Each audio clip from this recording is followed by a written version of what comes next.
Alfredo Fluri con mucha información económica en la mañana de hoy. ¿Cómo va, Alfredo? Buen día, ¿cómo estás? Buen día, Mario, buen día para todos. Vamos a hablar de, una vez más, del dólar, a tenor de lo que dijo Alberto Fernández, el presidente electo en México. Claro, no ha hecho explícito todavía ninguna medida, pero claro que van quedando señales de lo que puede llegar a adoptar el 10 de diciembre cuando asuma justamente la presidencia. Y uno de esos aspectos tiene que ver con un tema clave y central como es la política en materia cambiaria. Da toda la impresión, nada indicaría lo contrario, que el cepo va a seguir en la misma línea, esto es la restricción en la compra de dólares y de divisas en general. ¿Por qué? Bueno, sencillamente porque, digamos, el nivel de reservas no tiene una situación muy holgada. Pero claro, ahí entra a tallar un dato que ayer el propio Alberto Fernández dio en conferencia de prensa en México. Desconocemos cuántas son las reservas del Banco Central. Hasta que no asumamos no lo vamos a conocer a ese dato. En rigor el dato se puede observar todos los días en la página web del Banco Central. Después que Fernández desconfíe quizá de ese dato, entiendo que no pasa por ahí, sino por ver cómo de aquí hasta el 10 de diciembre puede ir drenando esa reserva. Pero vamos a los números concretos. ¿Cuánto tiene hoy el Banco Central? ¿Con cuánto lo va a recibir? Que no lo sabemos en realidad porque hay que ver qué pasa de aquí al 10 de diciembre. ¿Y con cuánto lo recibió Macri de Cristina Fernández? Datos oficiales. Vamos al 10 de diciembre del año 2015. El Banco Central acusa reservas, o en ese momento tenía, por 24.862 millones de dólares. Ese es el total de stock de reservas.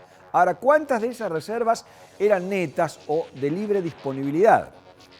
Se estima que 1.280 millones de dólares nada más. ¿Por qué? Porque el resto era parte de un swap con China de yuanes, que era un intercambio de monedas con el gobierno chino que había firmado Cristina Fernández en ese momento.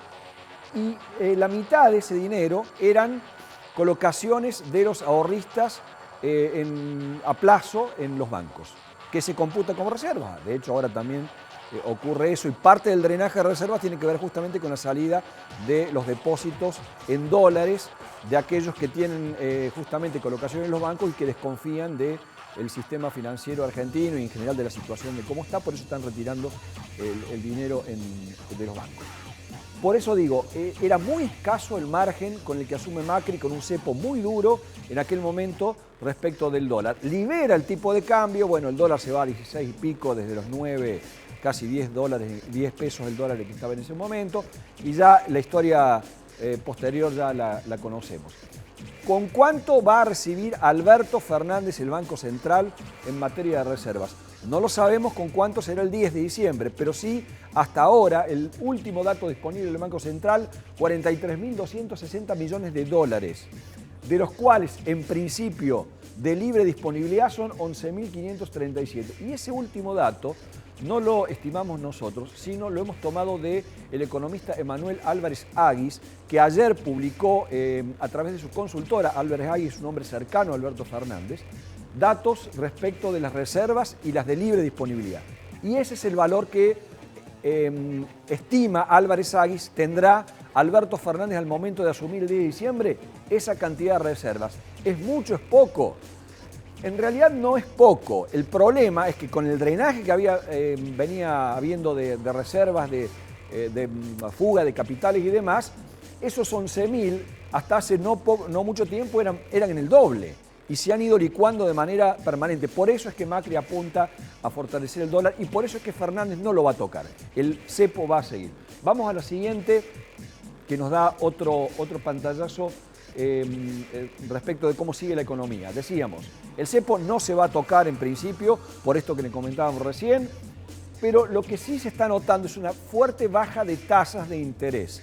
¿Por qué? Porque claro, con el límite de la compra de dólares, con el cepo, ya pierde sentido esa tasa sideral que fijaba el Banco Central para con las letras de liquidez, para desincentivar que el ahorrista se fuera a dólares. Ahora con límite de la compra de dólares no tiene demasiado sentido esa tasa sideral. Por eso se desarman las posiciones del ELIX por eso baja la tasa y por eso debería bajar la tasa del crédito, y ya la de plazo fijo, por ejemplo, Banco Nación está en 52 cuando estuvo en 64%.